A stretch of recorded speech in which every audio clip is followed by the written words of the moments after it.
Thank you, Carly. A woman accused of moving from house to house in a West Ashley neighborhood and living in their homes without permission. She's now behind bars, but catching her, it was a bit of a fluke. Previously, law enforcement had told victims they would have to get a court order to have any accused squatter removed, a process that can take months. Nick Reagan talked with the homeowners to get their reaction to this news. Yeah, that's why we're out here. Rodney and Jennifer Hooker look on as the same woman accused of squatting in their late son's West Ashley home is arrested in another home just down the road. These people are a drain on society. They're not going to be rehabilitated. They're thieves.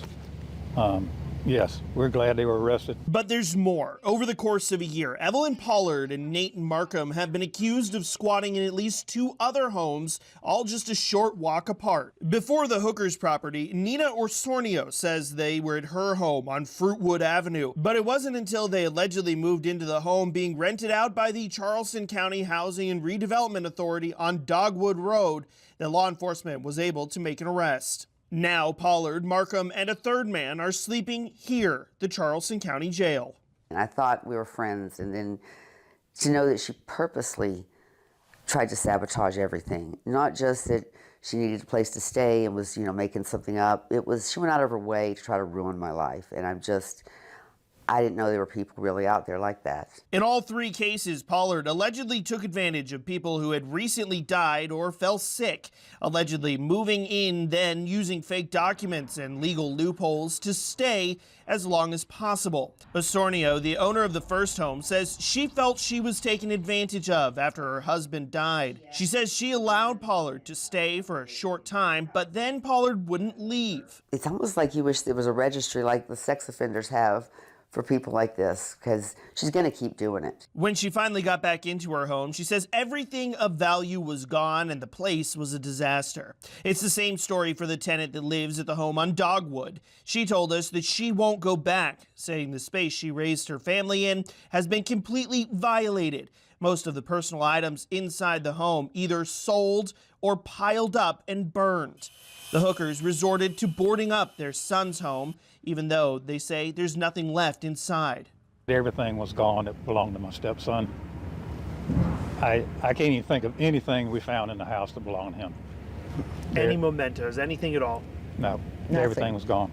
It wasn't just personal belongings that were sold, burned, or damaged. Authorities investigating Orsornio's home say they found the city water had been siphoned directly from city pipes in a way they've never seen before. Probably going to have to file Chapter 13 in order to maybe salvage the house and get it out of foreclosure. I mean, I'm definitely relieved that they were arrested, but I don't have any faith in the system, that the system is going to do anything. The legal system has so far failed to address the bigger concern associated with squatting in private homes, requiring months of lengthy eviction court proceedings before a, quote, tenant can be forcefully removed. Lawmakers like Senator Ed Sutton are aware of the issues. He says he believes there is a legislative fix. If somebody is illegally entering a home and the law enforcement doesn't feel like they have the tools to remove them, that's a big problem, right? So if there's a legislative fix out there to give law enforcement tools for illegal entry or occupancy without a lease of a premise, you count me as an ally on that issue, because yeah, people deserve to use their property as they see fit, and somebody that shows up and is there without permission, yeah, we should not allow that to happen. In Columbia, several bills have already been pre-filed that could garner bipartisan support, so incidents like these won't ever happen again. For Live 5 Investigates, I'm Nick Reagan.